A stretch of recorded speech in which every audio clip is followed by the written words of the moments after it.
It's my pleasure to introduce the keynote speaker for today, JP Michel. JP Michel is on a mission to change the way we prepare people for their careers. His work in human resources consulting gave him the opportunity to work with and learn from some of the world's largest organizations. JP took these lessons learned to start his company, SparkPath, where he does career and leadership development with youth leaders. JP has a master's degree in industrial organizational psychology and is the recipient of the 2017 Outstanding Career Professional Award from the Career Professionals of Canada. JP is here to talk about how young people who look beyond job titles will be best prepared to succeed in the future world of work. My pleasure to introduce JP Michel. Good morning, everyone. Wow, what a pleasure to be here with you today. I really enjoyed the past few days hanging out with you and learning from you. And it's a huge privilege to be with you here this morning. My passion is helping people reach their potential. And by allowing me to speak today, you're giving me a chance to do that. And the way I want to kick things off is just to tell you about me. I work in career and leadership development. I've worked in the private sector and the public sector. And I did human resources consulting for a number of years, worked with different organizations, and I'm going to share some examples of that along the way. And eventually I quit my consulting life to become a career coach through my company SparkPath. And what I'd like to start off by doing is asking you to put yourself in the minds of a 16-year-old high school student. You ready to do that? No. Based on what Sean Lyons said, that might be a scary place for us to go. But I'm going to go there and ask you, as a 16-year-old, how many different job titles do you know about? Give me some answers. I heard 10. Anybody got a higher number? 25? I think that's about right from my experience. You know, you hear 15, 20. One student told me 50. I said, sure, whatever. I'm not sure if it's true. But how many job titles are there out there in the world? Thousands? Millions? You know, it's hard to find this type of data, but the research I found said at least over 20,000. What's the problem that we just identified? I heard we don't know them. What else? What's the issue here? There's a huge gap. And this is not news to many of you. We know the limitations with job titles. Let me share a few of them with you. There may be too many of them to keep track of. When young people do know about job titles, they focus on the prestige associated with that job title or the salary associated with it. Or they might think about the TV characters that play those jobs. So they're familiar with the stereotypes around the jobs.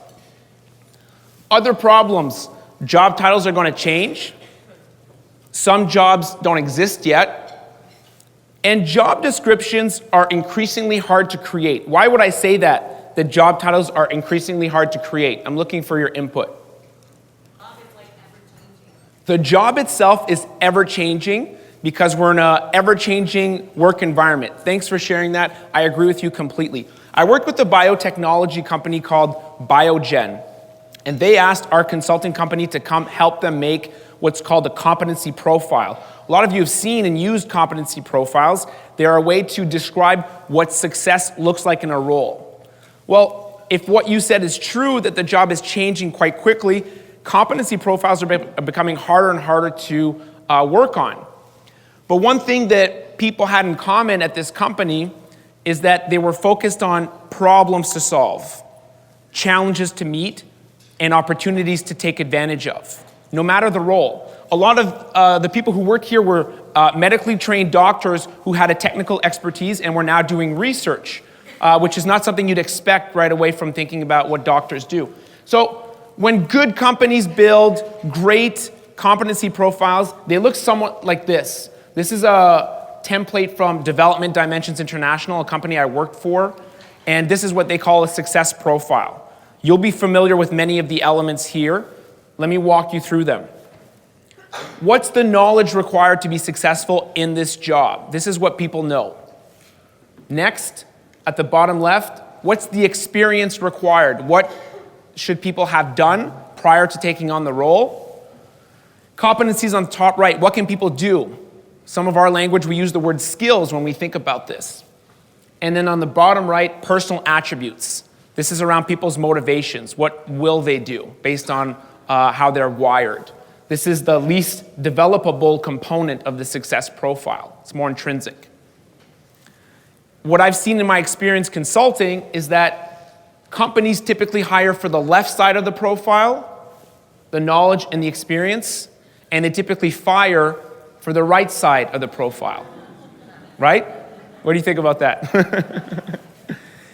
So, in my work in helping organizations develop competency profiles, what I found is that there's another layer that's involved, and that is looking at the problems, challenges, and opportunities that we're working on, which is a much more flexible, agile method of looking at our work that's more appropriate for the future world of work, which is changing quite quickly.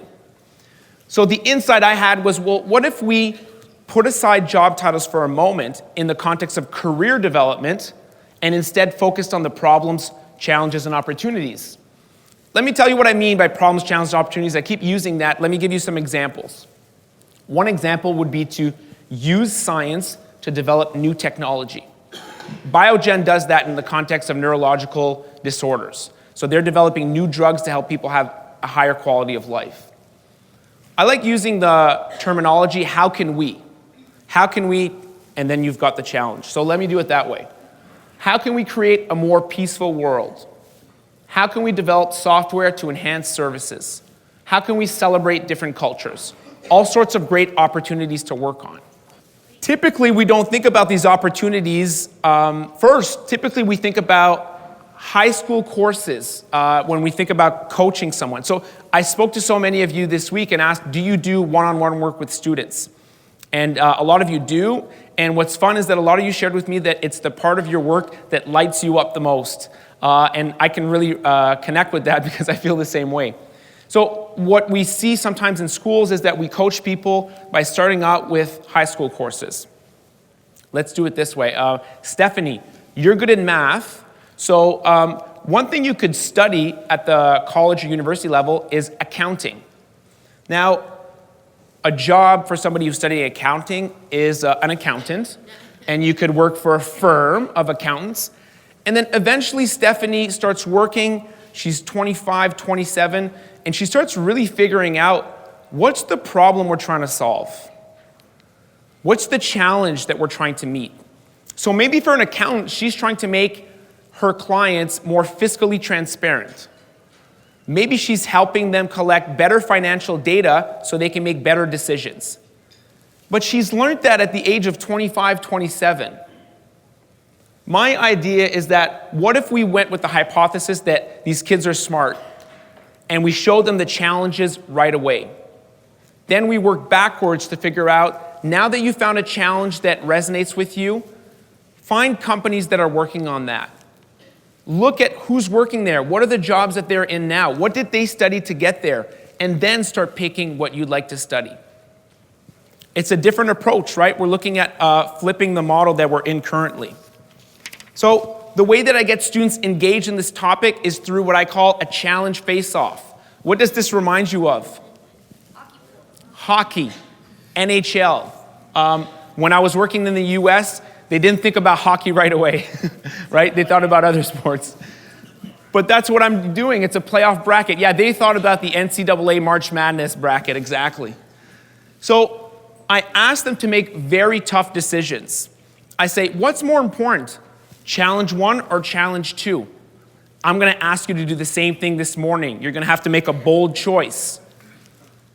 Can you tell me, according to you, what's the challenge you're most interested in? Creating new artificial intelligence or ending extreme poverty? It's a very tough choice. While you're thinking about it, I'll tell you how we'll vote. So what we'll do is that people who choose the challenge end extreme poverty, when I say go, will stand up. And if you stay sitting down, that means you're voting for create new artificial intelligence. Good? All right, go ahead, vote. Wow, overwhelming vote. Thank you very much. Please have a seat. So we had a clear winner. That was easy. Maybe we have a very selfless group, mission-driven, social cause. End extreme poverty, big winner. They're going to the second round. You ready for the next one? We're doing it again. We know the rules now. Redesign the healthcare system. You're sitting down. Improve sustainable energy. You're standing up. Go ahead. Oh, it's close, but we've got a winner. Thank you. Please sit down. Improve sustainable energy is the winner. So now we're in the finals. This is for the Stanley Cup. And this is tough because I'm going to be working from two different slides, but I want you to remember, if you vote for end extreme poverty, you're going to stand up. And if you vote for improve sustainable energy, you're going to stay seated. I'll do it one more time. For the Stanley Cup Finals, end extreme poverty, stand up. Improve sustainable energy, sit down. Go ahead. Wow, very close. This is the closest one so far, but I think we've got end extreme poverty as a winner. Can we get a round for that?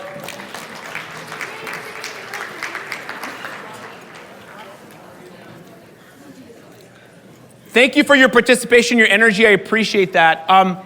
Looks like you chose end extreme poverty. And this is an arbitrary activity, right? Where you're choosing between a dichotomy. It's very similar to the methodology I use with students to get them engaged. In a smaller classroom, I ask them to vote with their feet by going to one side of the classroom or the other. Some of you do classroom presentations. I invite you to use this method as well. And it's very engaging to see students debate. It's very engaging to see students talk about the link between the two different challenges they're working on. I'll give you an example. Some students come up with the idea that, well, you know what? If we develop better artificial intelligence, maybe that could impact how we end extreme poverty. So the insights that come out of kids during this exercise are wonderful. The other component is social. You'll see kids looking at, well, where's my friend going? And then they've got tough decisions to make when they say, you know what? I believe in something different than my friend, and then they stay, and you see all the angst in their faces as that's happening. I want to add one more detail in this exercise, something that I like to do. Usually over the course of the playoff bracket, one of the decisions is 50-50. And we have debates and nobody's moving. Then what I do then is I arbitrarily choose the winner. And it hurts their feelings. Because it hurts their fairness. Because I just chose out of pure luck and whim, and they don't like it at all. There's a reason why I do that. I ask them to remember that feeling of not winning and not having the challenge chosen. The reason I want them to remember that is because of this. If you don't choose your challenges, someone else will choose for you. I'll say it again. If you don't choose the challenges that you want to work on in your career, someone else will choose for you. I'm excited that you've decided to become an engineer. What do you want to do with that? Are you going to apply to 50 engineering companies when you graduate and hope that somebody hires you? And the challenges that you work on will just be a matter of chance? I think there's a different approach. This challenge method that I've been using to get students to think critically about their future has a lot of value for them in preparing them to succeed. I want to give you some examples. I worked with a student. Her name is Anna. Anna was at the risk of having acquired this job title that I made up called aimless student. It is not a desirable job title. I asked Anna to transform into a challenge researcher. What's a challenge researcher? Someone who systematically researches, identifies, and solves challenges. She's in high school now, but we started asking her what challenges and opportunities exist in the world and which ones interest you. Here's how I did it. I gave her a copy of a magazine called The Economist, and I said simply, find your favorite article. This is what she picked. It's an article called Strange Brew. It's about a special type of algae that's being developed to clean polluted waterways. That's a good challenge to meet for our society, isn't it? So once we found the challenge, we said, well, who's doing this? Who's developing this new technology? We found their website, Hypertrophic. They work for a bigger organization called Algal Scientific. At this point, we're already on LinkedIn, which you're all familiar with. On LinkedIn, we could easily find, well, who works there? What are the jobs that they're taking on now? What did they study to get there? That's when she discovered materials science engineering. Her and I hadn't heard about that before. Great field of study. We discovered it not by researching programs, but working backwards from the challenge. So she picked her education program based on this method. At the time, I was living in Pittsburgh in the US when I was consulting, and she lived in Pittsburgh too, decided to go to Penn State, and we discovered all of the different pathways that existed for her if she wanted to become an engineer and work in industry and consulting. She ultimately learned more about the role of women in engineering and how she had so many opportunities for her. She applied to Penn State, got in. This is her in her lab 2 years later. She looks great, doesn't she? Awesome. Look at her, she's got a white lab coat. She looks so serious, and a smile. I'll tell you why she's smiling, in my opinion. Transforming Anna into a challenge researcher gave her real data about the world of work and challenges to take on. You're not getting real data in that way from a job title. It's a new approach for her for career exploration. The impact is that she becomes a proactive career self-developer. Proactive. She's in charge. She's looking for challenges. Anna's had a lot of success with this mindset. She's at Penn State. She won an award for best grades in her year. She's managing a research lab in her second year. And she's got this very forward-thinking mindset about careers. Can someone tell me what this picture reminds them of? I know the resolution's not great, but it's a map. And I'm going to start giving you hints as you think about what this is. Wow, you're sharp. How many coffees have you had? Wow. Okay, she's right. I don't know if you heard in the back, but this is the oil spill, 2011, Deepwater Horizon. This is the Gulf of Mexico.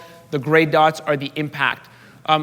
When I started working for DDI, Development Dimensions International, one of my first projects was with BP immediately after the oil spill. They were mandated by the Obama administration to become a more responsible company.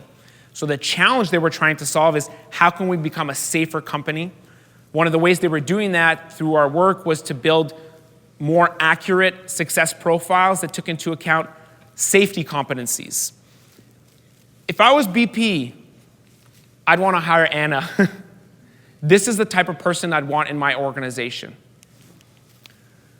I challenge Anna to become a challenge researcher as a student, and I think that's the most appropriate mindset for the future world of work, and I hope you'll think about it in terms of how you can use it with your students as well.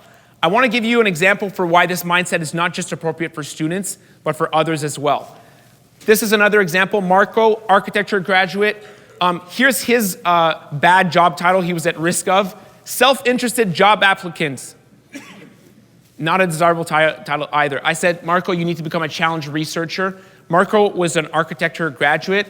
I said, what challenge is the company that you're interested in working on? He already had a target company in mind. He was already on his way. So we said, okay, well, what sources can we look at? As a challenge researcher, what's the data that I can work with? Well, organizations have a website, vision and values, white papers, reports, social media, blogs. There's a lot of stuff to dig into. So he found the website and looked at, well, okay, this organization, Windmill, is trying to change the development paradigm in Canada towards true sustainability. Okay, insight. They found a blog about the ZB project that's happening in Ottawa. Okay, they're doing that. We looked at, well, who are the thought leaders that this organization's following? There was a Q&A with an executive at the organization. They even had a blog with a joke about building a Trump Tower in Ottawa, 99 stories. It revealed the sense of humor of the organization. It was an April Fool's joke, and it was a good one. So when Marco did this research, it gave him a better understanding of how the company contributes to solving the challenges that they've set out for themselves. He built a research plan, he had notes, he had questions to ask, and it gave him insights that allowed him to tailor his application, form informational interview questions, and a custom elevator pitch. This is now an engaged job seeker with a new perspective on how to look for a job. I want to give you one more example, and then I want to ask you for your thoughts. This is an employee. The job title there at the risk of having is impatient for a promotion. Instead, why doesn't the person transform themselves into a challenge researcher? This is Natasha, she's a project manager, and she can think about, well, what are the challenges and opportunities inside my organization? The same resources that Marco had access to, but probably double because she's already in the company. So what I challenged Natasha to do is, I want you to do challenge interviews in your organization. Ask people, what are the challenges that we're working on? From that information, maybe you can have a challenge business plan about how you want to solve that challenge within your organization. Maybe you'll have a proposal based on your ideas. She used a business model canvas called Strategizer as a one-page business plan to formulate her ideas, strategizer.com. And the impact that it had was she was a reinvigorated employee with opportunities for new and unique contributions and for her to acquire some skills in her company. So the challenge is, how do I become a challenge researcher? This is advice that I could have used when I was younger. I had this idea when I was at the University of Ottawa to run for president of the Student Federation. And we had 27,000 undergraduate students at the time, so it was a school-wide election, and I was ambitious. I wanted to win and take on this role. It was a full-time job for the year after I graduated, and you get to manage their, $5 million budget in their businesses and a huge team. And armed with a great haircut, I threw myself at the project. I tried to find the most embarrassing picture, and it's pretty good. Yeah, okay. So when I threw myself at this project, I had a big gap. I couldn't think about directly the impact that I wanted to have. I was more focused on the job title of president of the Student Federation. That was a mistake. Here's what I should have done. Of course, I was passionate about helping the university succeed. It had been my world for the last 4 years. I had thought about what I was good at, and I really liked connecting interpersonally with people and building relationships, building connections. That's still a theme for me today. Here's what was missing. What the world needs, the challenges. What specifically were the issues for the student body at the University of Ottawa, and how was I going to help? This was not on my radar enough, so it was difficult for me to build a platform upon which to be elected. So I could have used this advice. When we do work with students and we help them guide them through a process to figure this out, I created a job title to describe it. Feel free to steal it if it resonates with you, but I call us scientists of human potential. It's a made-up job title, but the reason that we're scientists is that we put people under the microscope. We help them discover their values, their strengths, special abilities that they have, and their interests, the classic one in career development. All of this work is to help people develop their sense of self-awareness, and that gives them a stronger inner compass. And this is important to have that inner compass because it points you to different roads in the future. And the biggest shift I'm recommending to prepare students for the future world of work is to limit thinking about job titles and instead focus on challenges, problems, and opportunities. Once you show young people the unique impact they can have on the world of work, they light up.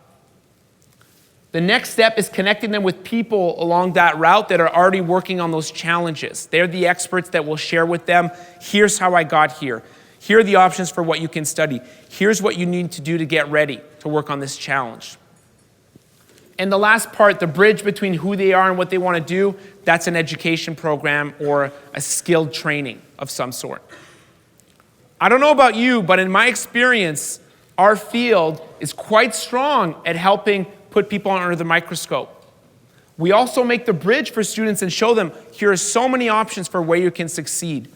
But our development opportunity is connecting them with the world of work and these challenges, problems, and opportunities. To help address that, I developed the challenge method to help young people discover challenges such as engineering better medicine. If you stop to pause and look at this, and feel free to take the 16-year-old approach or your approach, who works on engineering better medicine? People working in the pharmaceutical industry, great. Who else? Chemical engineers. Chemical engineers, great. What else? Doctors. Give me some non-traditional examples, please. Human resources. We don't think of that right away, but you're completely right. What else? Salespeople.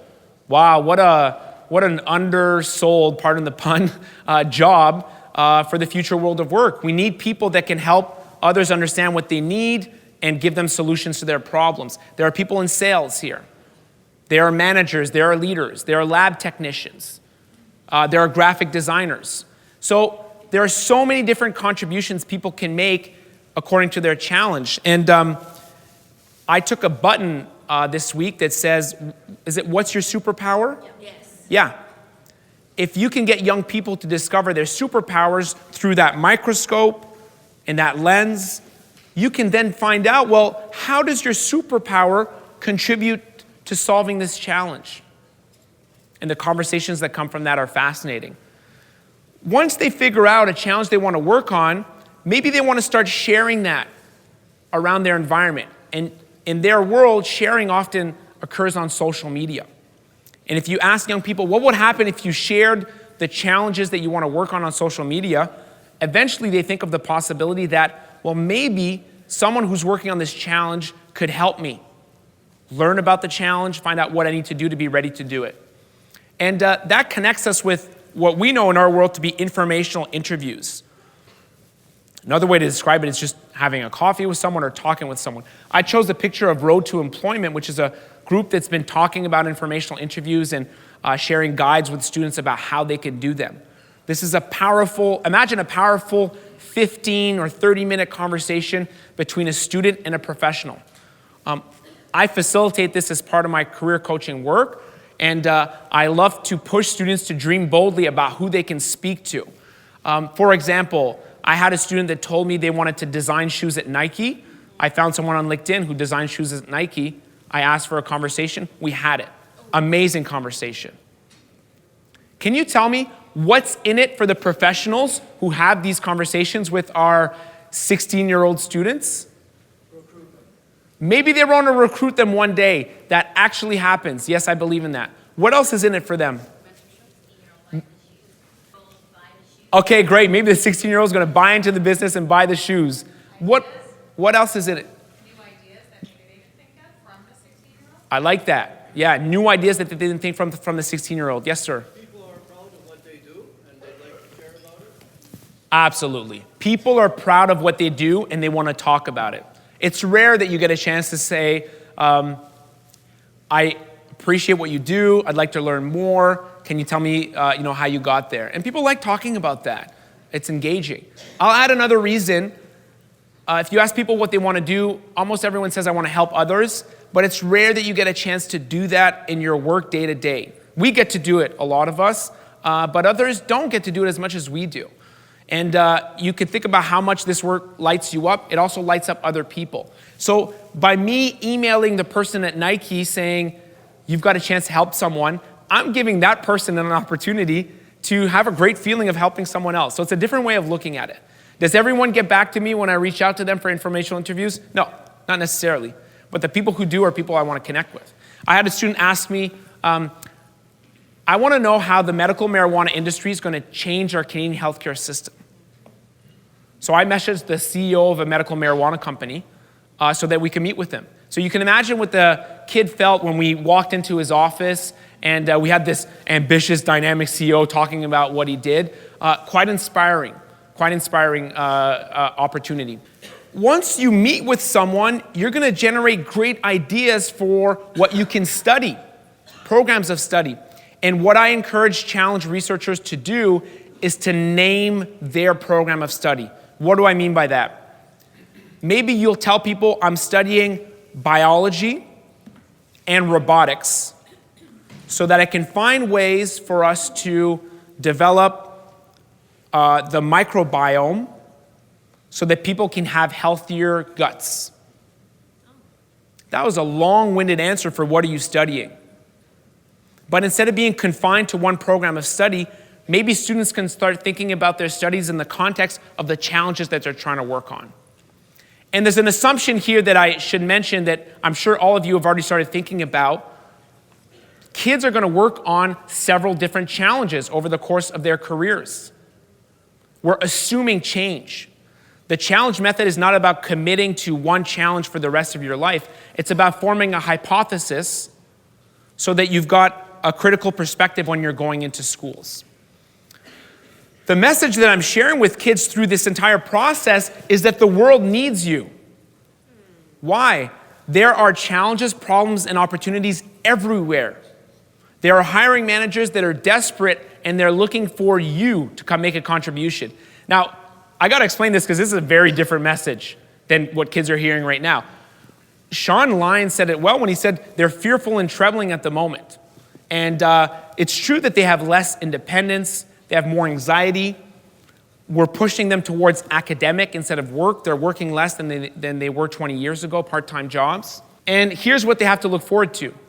Student debt. They're also surrounded with the messages of unemployment, underemployment. And what do they have to look forward to? Well, in the workplace, disengagement levels are very high. If this slide is weighing down heavily on you, that was my purpose. I'm trying to simulate what young people are hearing about their futures. You've said it to me differently this week too. Some of you have said kids think about how hard it will be for them to get a job that they like. The challenge method looks at it differently. It tells them, here's what the world needs from you. It's still going to take a lot of hard work. You're going to have to learn a lot for you to be able to contribute to the challenge. You're going to have to work hard to find the people that are looking for you. But when you leave students with the message, the world needs you, what you give them is hope. And a lot of our students need that message. Some of you are already using the challenge method or your version of it or a component of it. Some of you would like to use the challenge method in the future with your students. Can you take 2 to 3 minutes now to think about these 2 questions? And if you can pair up with someone who's sitting beside you at your table in groups of 2 or 3, I want to hear from you how you've been using it, how you'd like to use it in the future. And after 3 minutes, I'm going to ask for a few examples from the group. Any questions for me before we start? No? All right, let's do it.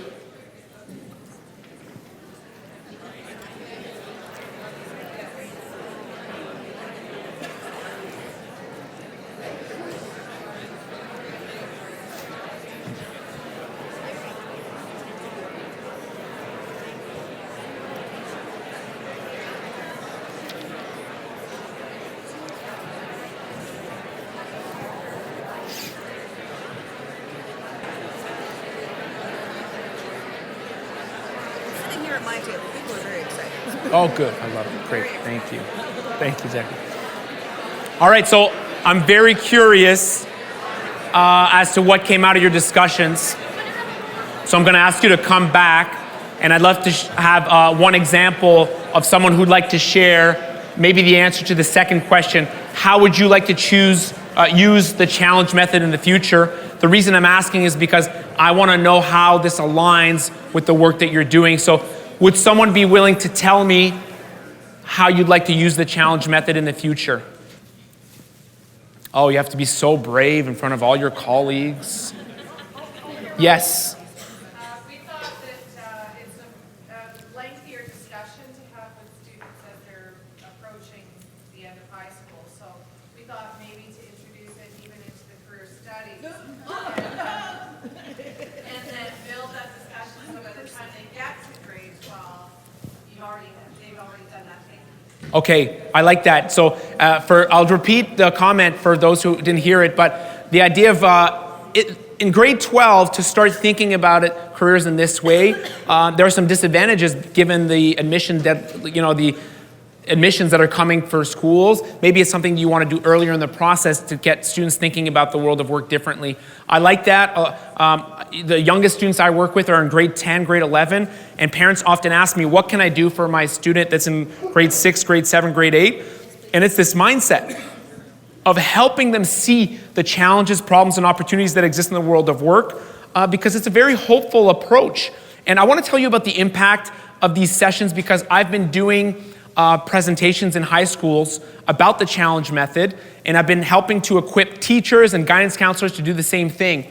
And I wanted to see what impact it had on students, and so I gave them a questionnaire, and I asked things like, do you agree, a 5-point Likert scale? I feel anxious about my career. Before the session, 60% of students said, I feel anxious about my career. This might not surprise you. I'm okay if it discourages you. It discourages me too. But we know about this, the anxiety. So we'd want that number to go down after the presentation. And it did to 47%. This is after a 75-minute presentation about the challenge method, getting them engaged and doing the challenge face-off and things like that. I also asked them, I have ideas about what I want to do during my career. Before the presentation, 70% of people said, I agree or strongly agree. Afterwards, it went up to 90%. Here's one that I like. I feel prepared to have a successful career. Started at 41, pretty low, went up to 82%. And one last one, I feel inspired by what I can accomplish in my career. And this I like a lot, 57% went up to 90%. They need that injection of inspiration when thinking about their future, because I really believe it when I say that the world needs them. I'm promoting this message everywhere I can about the challenge method. There was an article written in the BBC on this topic, and I was interviewed for it, and I want to read to you the subtitle of the article and tell me if it resonates. To prepare for the future, we need to shift from thinking about jobs and careers to thinking about challenges and problems. Does that sound familiar? Yeah, she nailed it. That's it. That's what young people need to think about for the future world of work. I've talked about it at the CBC on the radio morning show. I've got a TV show in Ottawa, community TV in French called Ta carrière, ton histoire, your career, your story. And instead of asking my guests what they do, their job title, I ask them what challenge they're working on. The fun part about that is if we can get adults to describe the work that they do differently instead of sharing their job title, which is often meaningless to someone who's not in your field, if we could start sharing the challenges that we're trying to work on, other people will understand what we're doing in a much clearer way, and also will be quite helpful for young people who ask us about what we do. The shift I'm describing is moving from jobs and careers to these challenges, problems, and opportunities, a more appropriate way to look at the future world of work. I know I'm fast with these slides. I can send you these slides if you email me afterwards. I leave it. I can't. I got to go. The timer's telling me go. I know what I said about flipping the model, but I don't want to throw away some of the great work that we're doing as career practitioners. We can still use the Holland codes, the interest inventories.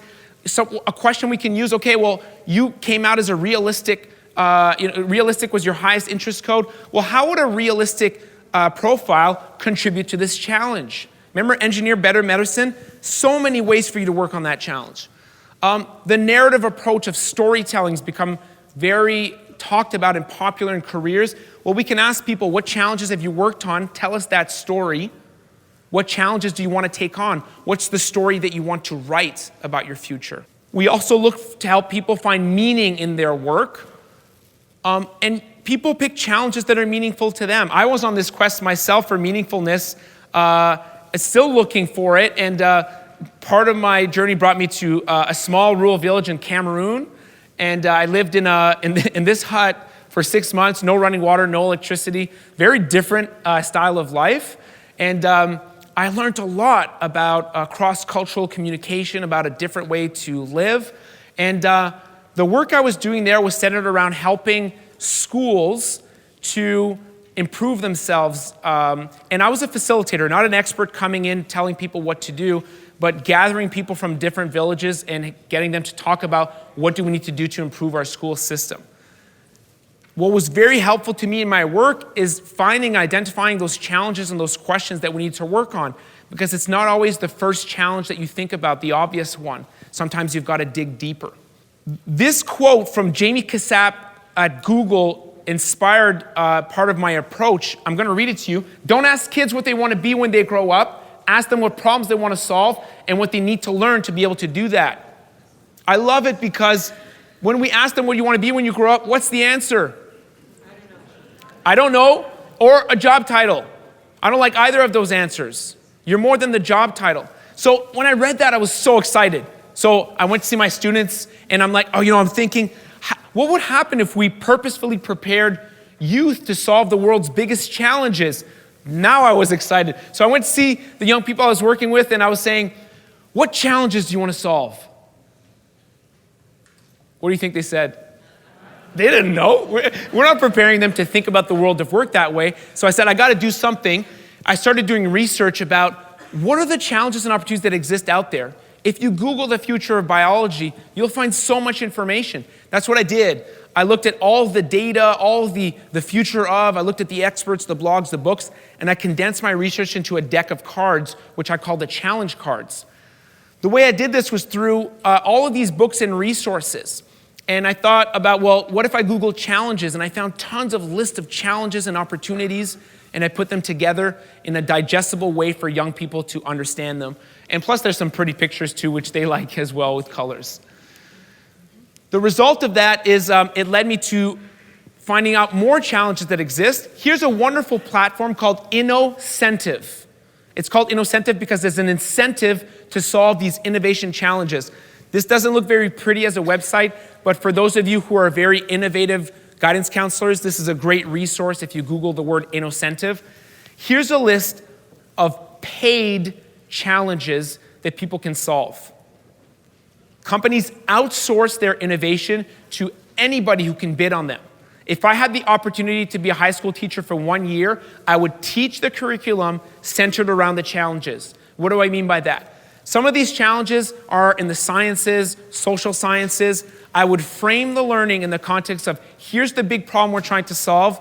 Let's get to work in the next month learning what we need to learn to be able to work on this challenge. And there's real money attached to all of those prizes.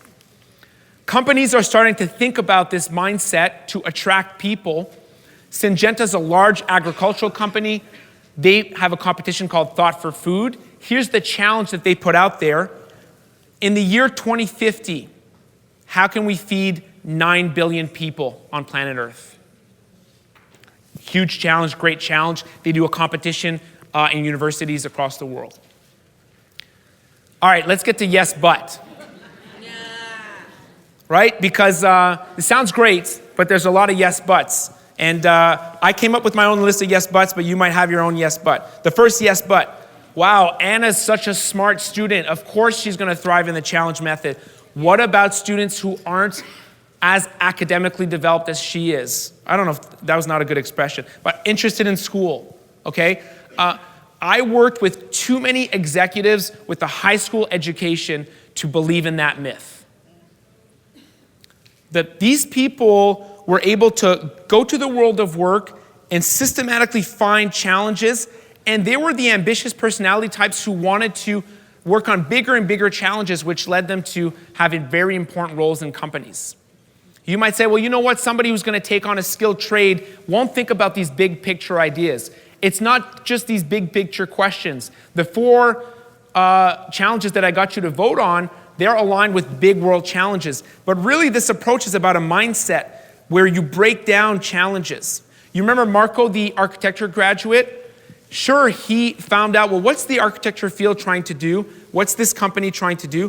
What is the department I'm applying to? What's the challenge they're trying to solve? What about my boss? How does that person contribute? And then what about my role? This is a list of cascading challenges. So we're not necessarily sending all of our youth to have solving huge world challenges, but we're teaching them to look for challenges. Another yes, but. Oh, you forgot one of the challenges. The goal of the challenge method is that your students outperform you in finding challenges.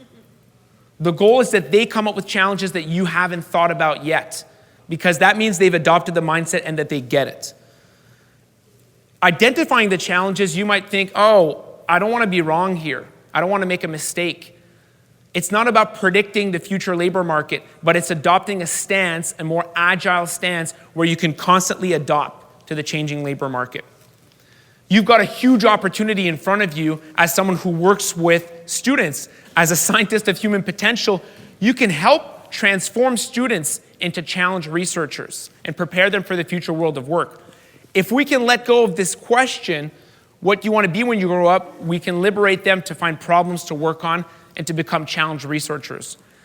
If you want to join me on this mission, I'd love to hear from you. My email address is on the screen. You can find me online, jp@mysparkpath.com. I'm going to be hanging out here after the conference in the back. And I'm forming an online community of innovative guidance counselors and career coaches that want to talk about the challenge method and how it can help students. And your cards? Where are the little cards? Yes, and my cards are in the back too. Yeah, thank you. I want to leave you with this quote from Steve Jobs. Life can be much broader once you discover one simple fact. Everything around you that you call life was made up by people that were no smarter than you. And you can change it. You can influence it. You can build your own things that other people can use. Once you learn that, you'll never be the same again. The reason I'm sharing this quote is because there's a sense of agency in these words. And that's what we're equipping students with the challenge method. They're thinking about not being a passive bystander in their career, but having an active role in changing things and making the world a better place. I want to say a big thank you for listening to me, for your energy and your participation. I really appreciate it. Thanks a lot.